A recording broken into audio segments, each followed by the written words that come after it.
জাগো-নারী ফাউন্ডেশনের উদ্যোগে গতকাল সন্ধ্যায় রাজধানীর মিরপুরস্থ রূপনগর কার্যালয়ে আন্তর্জাতিক খ্যাতিসম্পন্ন কবি ও সংগঠক নুরুন নাহার মেরির জন্ম উৎসব 2025 ও ঈদ পুনর্মিলনী উপলক্ষে আলোচনা সভা ও সাংস্কৃতিক অনুষ্ঠান অনুষ্ঠিত হয়। নুরুন নাহার মেরি জাগো-নারী ফাউন্ডেশনের প্রতিষ্ঠাতা, চেয়ারপারসন ও সভাপতি।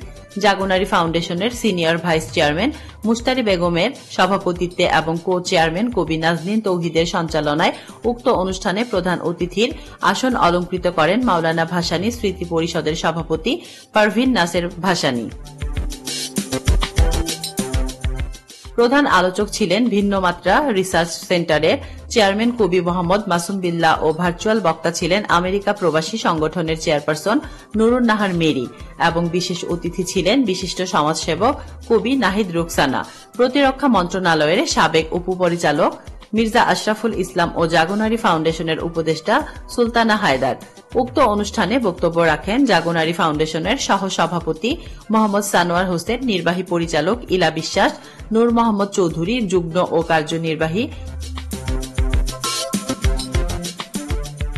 প্রধান অতিথির ভাষণে পারভিন নাসের ভাসানী বলেন যে নুরুন নাহার মেরি একজন আলোকিত ও মহিয়সী নারী। এই স্বল্প পরিসরে তার কৃতিত্ব ও অবদানের কথা বলে শেষ করা যাবে না। আমার জানা মতে তিনি অনেক গুণে গুণান্বিত। সারা জীবন নির্যাতিত ও দুস্থ নারীদের পাশে থেকে সেবা করেছেন। তার অবদানের স্বীকৃতি স্বরূপ সরকারিভাবে রাষ্ট্রীয় পদক দেওয়ার জন্য বর্তমান সরকারের প্রধান উপদেষ্টার নিকট জোর দাবি জানান। আসসালামু আলাইকুম। আমি নুরুন নাহার মেরি, জাগো-নারী ফাউন্ডেশনের ফাউন্ডার, প্রেসিডেন্ট এন্ড চেয়ারম্যান। আমি সুদূর আমেরিকা থেকে আপনাদের সাথে এখন আমি কথা বলছি। মূলত আমার 21শে এপ্রিল আমার জন্মদিন ছিল। তো জাগো-নারী ফাউন্ডেশন সীমিত পরিসরে জাগো-নারী ফাউন্ডেশন। কবি ও সংগঠক নুরুন নাহার মেরি তার ভার্চুয়ালি বক্তব্য বলেন যে সমাজের নির্যাতিত, নিষ্পেষিত, স্বামী কর্তৃক অবহেলিত নারীদের সমস্যা সমাধানের জন্য 2005 সালে মানবাধিকার সংগঠন হিসাবে জাগো-নারী ফাউন্ডেশন প্রতিষ্ঠা করি। অসুস্থতার কারণে আমি দেশে ফিরতে পারছি না, কারণ আমি বিদেশে চিকিৎসাধীন আছি। অনুষ্ঠানে উপস্থিত সকলের নিকট তার অসুস্থতা লাঘবের জন্য দোয়া কামনা করেন। নাহিদ রুকসানা আপা, তো নাহিদ রুকসানা আপা একজন বিশিষ্ট কবি, সাহিত্যিক, লেখক এবং একজন সমাজ সংগঠক। ওই আপাও আমাদের অনুষ্ঠানে উপস্থিত হয়ে আমাদেরকে অনেক উৎসাহিত করেছেন, আলোকিত করেছেন। সে সাথে উপস্থিত ছিলেন মির্জা আশরাফ ভাই।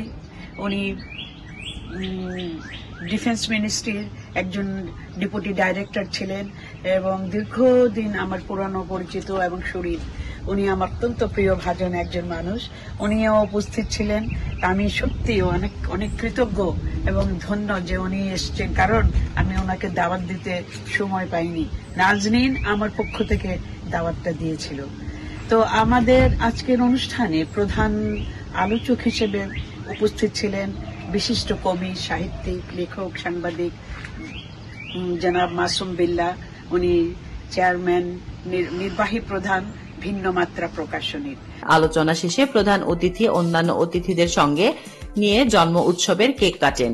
পরিশেষে জাগো-নারী ফাউন্ডেশনের সঙ্গীত শিল্পীদের সমন্বয়ে সাংস্কৃতিক অনুষ্ঠান পরিবেশিত হয়।